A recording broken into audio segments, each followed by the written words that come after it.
The fire roared across the valley like a living creature, a wall of orange heat clawing at the mountains.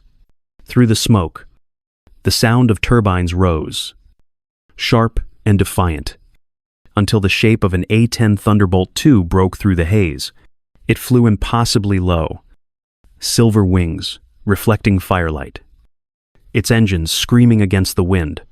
Inside the cockpit, Major Riley Hart gripped the control stick, sweat and soot streaking her face beneath the helmet. The cockpit shuddered with every gust. Warning lights glowed red across the panels. Hydraulic temperature rising. Fuel critical. She steadied her breathing, her voice low and calm against the chaos. Dry Creek Command. This is Hog 6-7. Beginning the run. Static burst through the radio before Jake Brennan's voice came through. Ragged and urgent. Riley, pull up now. The crosswinds are insane. She glanced at the instruments. Her pulse steady. Not yet. The altimeter flickered. Altitude 400 feet and dropping. Outside. The smoke thickened until the world was nothing but orange and black. The glass canopy trembled with heat. Every second inside felt borrowed. She leveled out just above the treetops. The canyon ahead glowed red. A tunnel of moving flame. With her thumb on the trigger, she whispered something no one could hear. Steady. She armed the dispersal pods beneath her wings. The modified tanks rattled as the system came online. When she pressed the trigger, a burst of white erupted beneath her. A stream of fine retardant powder sweeping through the inferno. For a moment, it looked like snow falling through fire. The line cut through the blaze like a wound. The flames pulled apart, divided by a perfect streak of white. Jake's voice returned. Disbelief, turning into awe. My God. It's working. Riley barely smiled. Then let's finish the line. The heat pushed back hard, shoving at the wings, shaking the aircraft like it wanted to throw her out of the sky.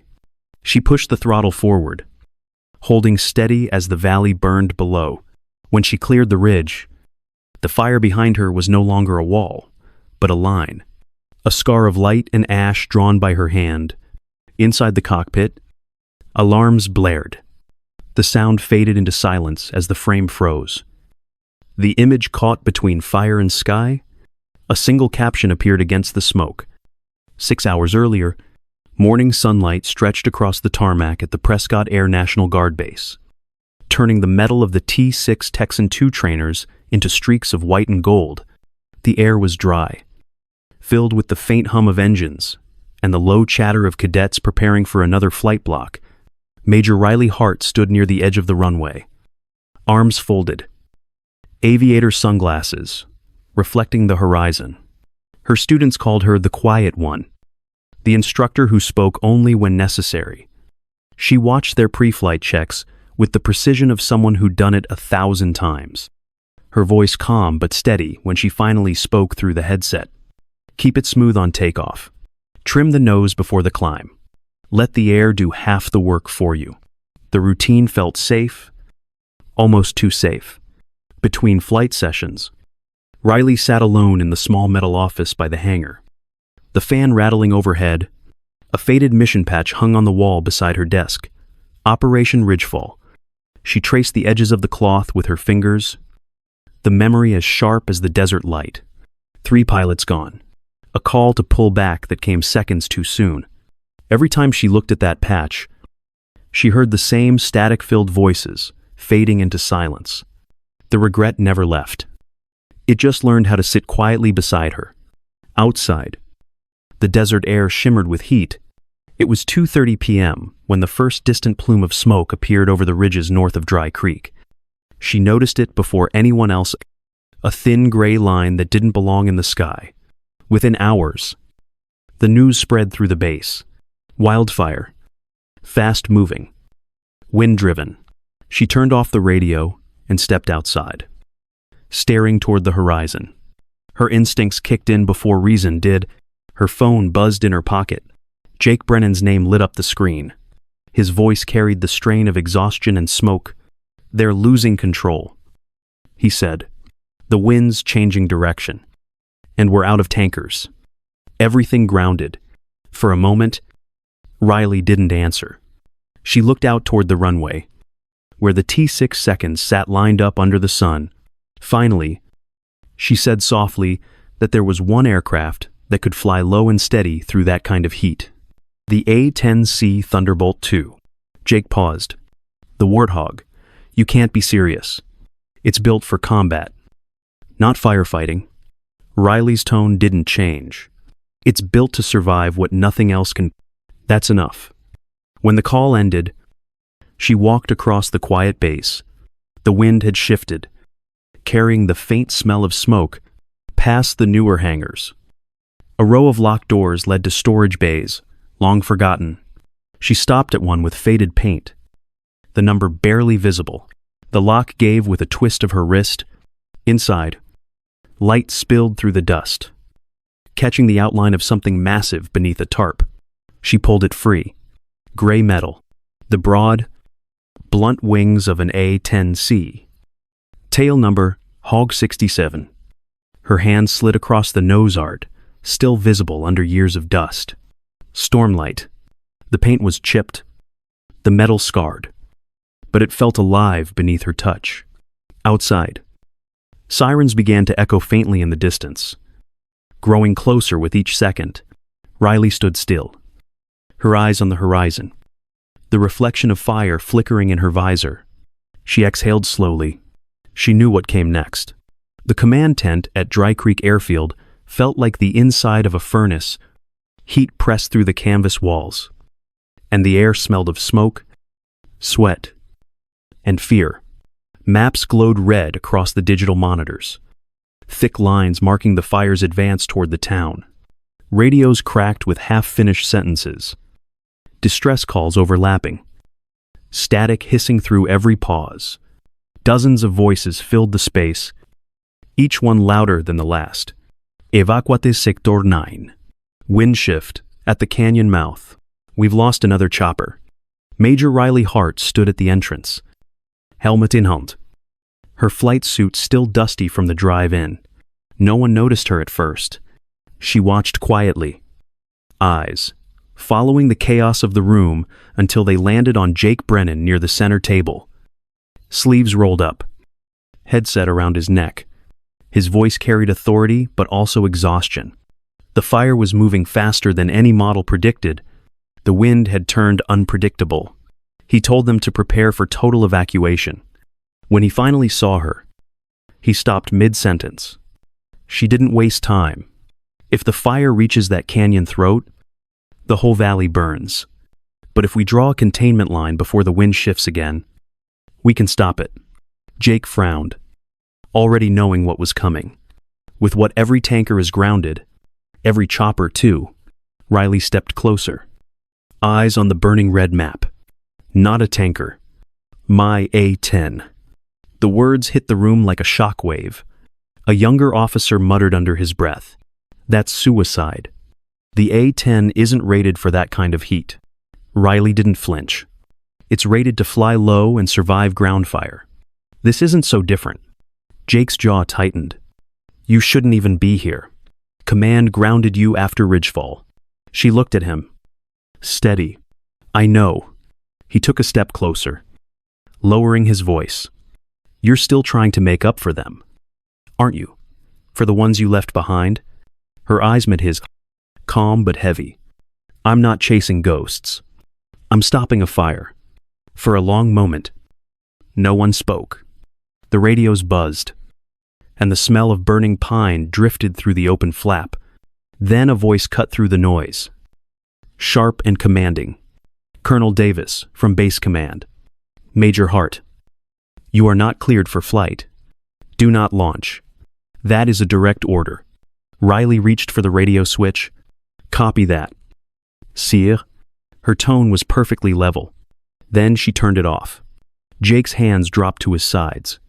You'll get court-martialed, he said quietly. She was already walking toward the exit. The light from the fire flickering across her face. Maybe. If there's still a base left to do it. The tent fell silent except for the wind rattling the canvas. Outside, Sirens wailed in the distance, echoing through the valley. Jake watched her go, knowing there was nothing he could say that would stop her. Not this time. The air around Dry Creek Airfield shimmered with heat. The smell of burning pine drifted across the tarmac, carried by the wind from the north.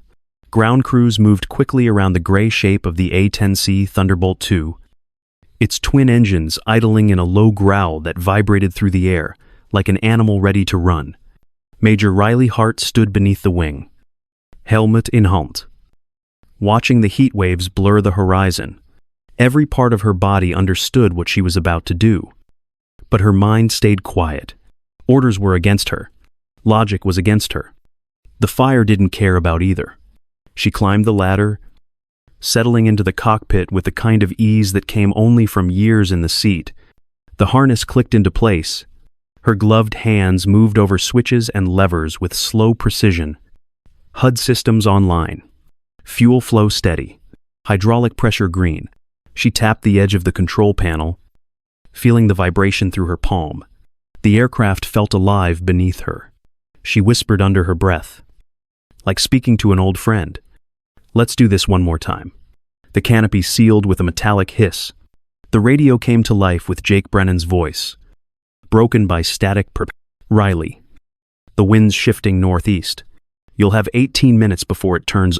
She adjusted the throttle, voice calm and steady. "Copy that. I'll make it count."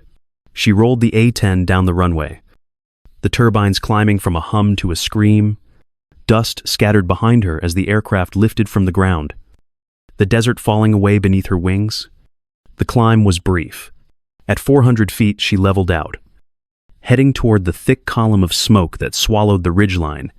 The world ahead turned orange and gray, like flying into the mouth of something alive. The heat shimmered across her canopy, distorting the horizon until it looked like liquid. She kept her eyes on the instruments. Airspeed 250 knots. Altitude 400 steady. Temperature rising. When she crossed into the smoke layer, visibility dropped to almost nothing. The sunlight vanished. The cockpit glowed in the dim red of warning lights. Her breathing slowed, controlled. The rhythm steady against the sound of the engines.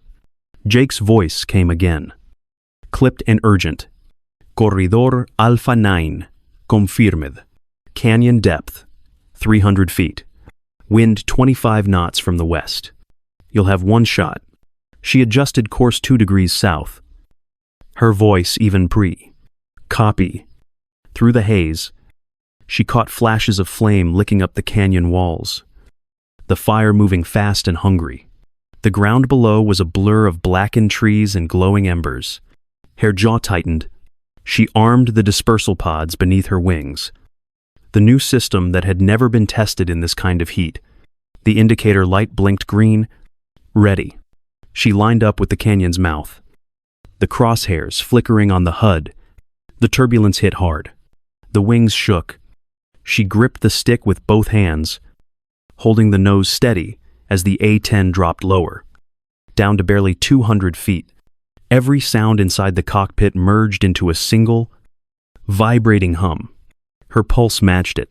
When the canyon opened before her, she pressed the trigger.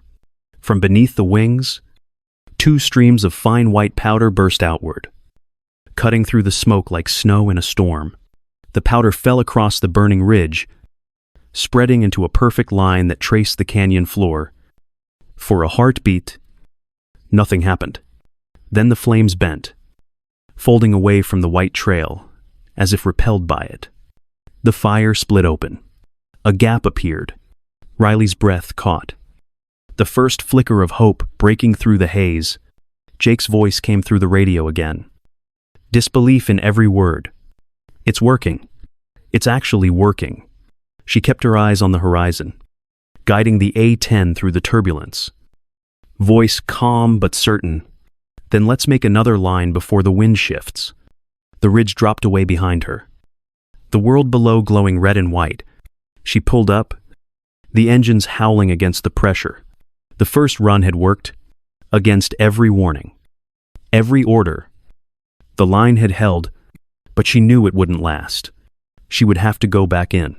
As the A-10 climbed above the smoke, the fire burned beneath her like a restless sea. She reached down, adjusted the throttle, and whispered to the aircraft again. Not done yet.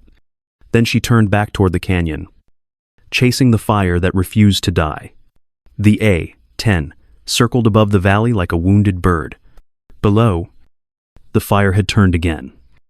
Now crawling toward Dry Creek from the southwest, the white line Riley Hart carved minutes earlier was fading under the push of new wind.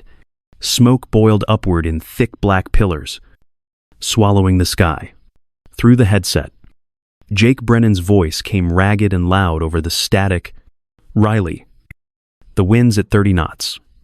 The line won't hold. Get out of there." She barely heard him, her focus locked on the landscape below. A shifting maze of fire, ash, and smoke. The instruments glowed red across her panel. Hydraulic pressure dropping. Engine temp critical. Sweat rolled down her temple, stinging the cut on her cheek. She'd already pushed the aircraft past its limits. The rational part of her brain said, "Turn back." But deep inside, the voice that had haunted her since Operation Ridgefall spoke louder. Not this time. She steadied her breathing, flexing her hands on the stick. The control column vibrated under her palms, every tremor echoing through her bones. She adjusted power, trimming the left engine to compensate for the heat distortion, shaking the air. The A-10 responded sluggishly, like it was fighting her will. Jake's voice broke through again. "Urgent now. You can't make another run. You're flying blind in a wind tunnel." Riley's reply came quiet, almost calm. "I've been through worse." He cursed softly, static breaking the words. "This isn't combat." Her voice stayed even. "It is to me."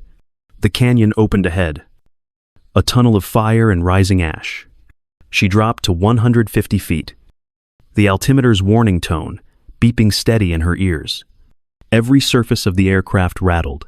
The turbulence was brutal. The orange haze turned molten, painting the cockpit in shifting waves of light. Then a burst of sound tore through the air. A burning pine exploded below, sending shards of wood and rock against her canopy. The glass cracked, but held. A fragment sliced across her cheek, leaving a thin line of blood. She barely blinked. The right engine coughed, temperature spiking. Hydraulic warning lights flared red. The stick went heavy in her hands. Steady. Hold. Still drawing. The words came under her breath, again and again. A mantra she clung to as alarms screamed around her. She forced the nose level, trimming pitch manually, countering the roll with her knees braced tight against the rudder pedals. The smoke swallowed everything. Jake shouted again, voice breaking. "Riley, pull up." "That's an order." She smiled faintly, eyes locked on the HUD. "Not yet." She lined up the canyon mouth, crosshairs flickering against the swirling orange light. Her finger hovered over the trigger. For a second, everything fell silent. No wind, no alarms, only her heartbeat in her ears. Then she pressed it. The dispersal pods released their load. White powder burst outward in twin streams, streaking through the fire like trails of light. The air shimmered where it passed, and the flames bent back, folding away from the canyon walls. A clean white scar appeared across the inferno, carving the second containment line. For one breathless instant, the fire hesitated. Then it broke. From the command tent, Jake stared at the radar feed, watching her marker move straight through the storm. "She did it," he whispered. She actually did it. Inside the cockpit, Riley felt the aircraft shudder violently. A loud crack echoed through the fuselage. The left wing panel tore loose, spinning away into the smoke. The jet lurched, nose dipping hard.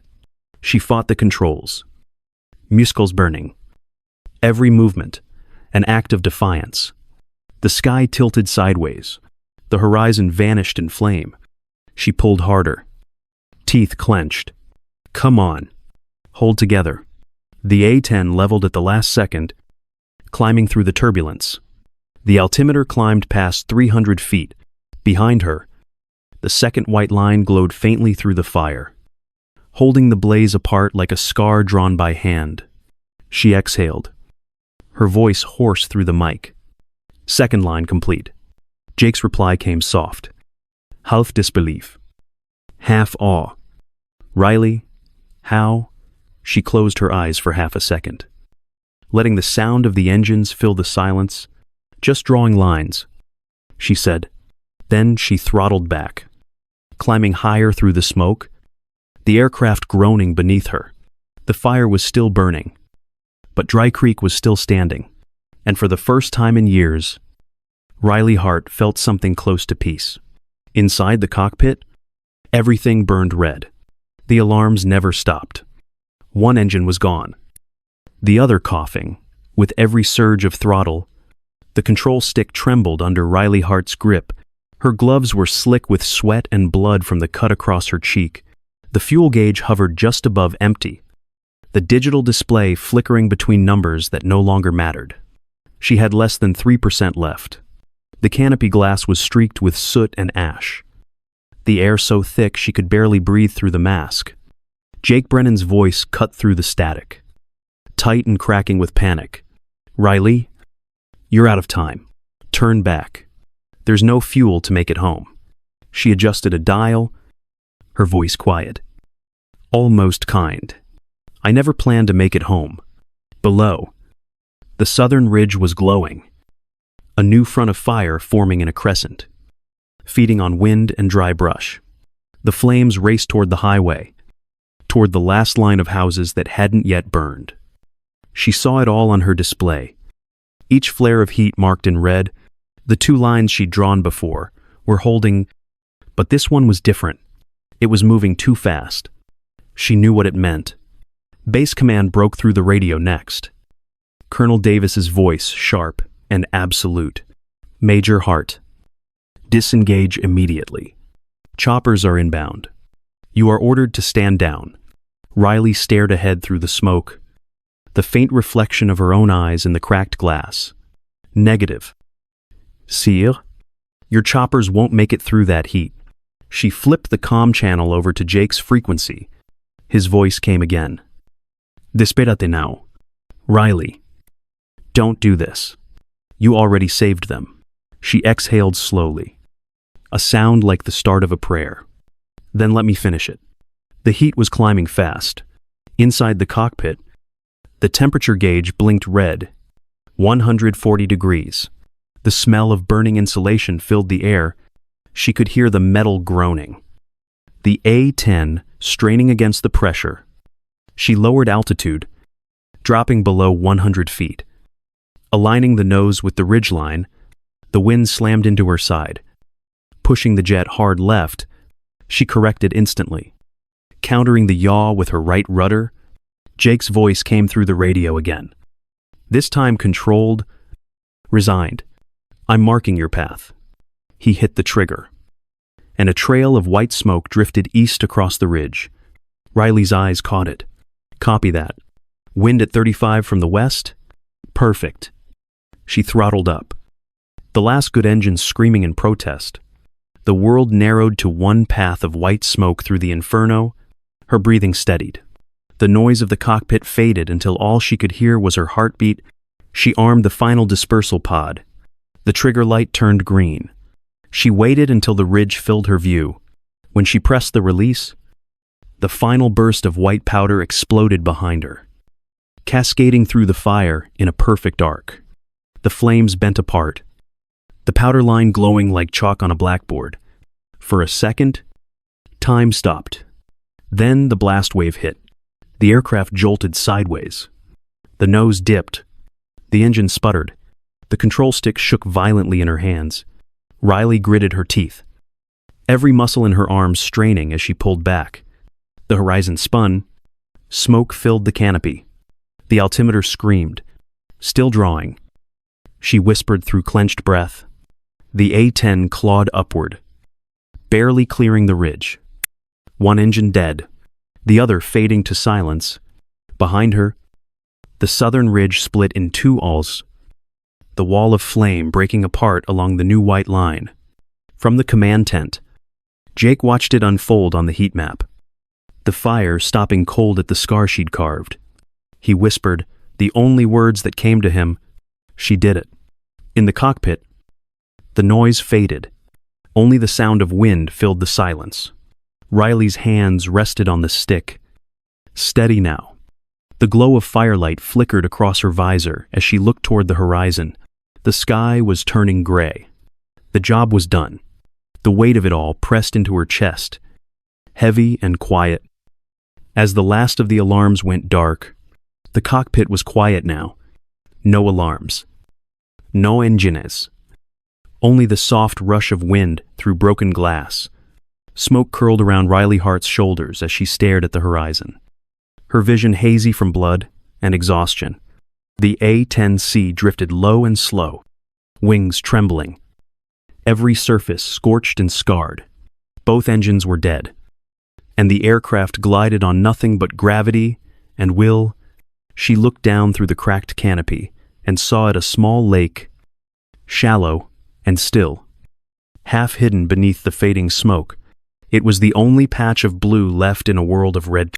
Jake's voice came faint through the static, sharp with urgency. "Riley, you've got to eject now." The radio crackled, and she could almost hear him holding his breath. She smiled faintly, voice barely above a whisper. "Copy that. But you know me, Jake. I never liked taking orders." Her fingers moved slowly, steady, despite the shaking of the aircraft. She pulled the ejection handle. The canopy blasted free, a rush of wind and light tearing the smoke apart. The seat fired upward, throwing her into the sky. For a brief second, she saw the A-10 still gliding below her, trailing a long streak of white ash through the haze. Then it struck the lake with a burst of steam, the sound swallowed by the quiet that followed. In the command tent, no one spoke. The radar screen blinked once, then went dark. Jake took off his headset, eyes locked on the monitor as if he could will the signal back. Then the feed from the ridge came through, showing the fire lines glowing white and unbroken. The blaze had stopped. The town of Dry Creek still stood. A few seconds later, her voice returned, faint and broken by static. "Lines are holding." Then silence. Dawn came soft and gray. The air smelled of wet ash and pine. Rescue crews found her near the lake, her parachute tangled in the reeds, her flight suit burned and torn. She was alive. The wreckage lay half submerged beside her, steam rising from the twisted metal. Across the hills behind it, the fire scars formed two long, pale lines of white, still visible in the morning light. Firefighters stood at the ridge, helmets in hand, watching as the smoke lifted and the valley revealed itself again. No one spoke. The wind stirred the ashes and rippled the surface of the lake. In the silence, it felt like something sacred had happened, a promise kept in the shape of a line. Dawn came soft over Dry Creek. The sky washed pale gray by leftover smoke. The hills were black and quiet, streaked with white where the fire had stopped. At the edge of the field base, firefighters sat on overturned buckets and tailgates, their faces streaked with soot, their voices low. Steam rose from metal mugs of coffee. No one was cheering.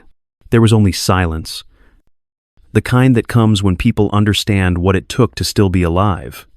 Jake Brennan walked slowly between them, every step heavy from a night without sleep. His voice was rough when he spoke to anyone, like he had run out of words but kept trying anyway. Across the camp, a small boy ran past him, holding a crayon drawing of a gray airplane, cutting a white line through red flames. The picture was simple, crooked, and perfect. Jake followed the boy's path until he saw where it led. Riley Hart sat in a folding chair near the medical tent, one arm in a sling, a bandage across her cheek. She watched the child hold up the drawing, his face lit with pride. For the first time since the fire began, she smiled. Jake stopped beside her, hands in his pockets. He told her the governor had called, said she'd saved a town, said they wanted to give her a medal. She didn't look away from the horizon when she answered, "Tell him to give it to the ones who stayed on the ground. I just drew the lines." He nodded, understanding. Some things didn't need to be explained. A few days later, the morning light filled the hangar. A new A-10C stood at the far end, its metal gleaming, clean and unscarred. Across its nose, freshly painted in white, were two words, Stormline. Riley walked up to it, her fingertips tracing the letters. Outside, the horizon still carried a faint white scar across the hills. The mark of what she had done. She looked toward it for a long time, breathing in the still air. Courage isn't about winning, she whispered to herself. It's knowing where to draw the line. The wind shifted, carrying the faint scent of pine and rain. Behind her, the hangar doors stood open, and the sky waited quietly.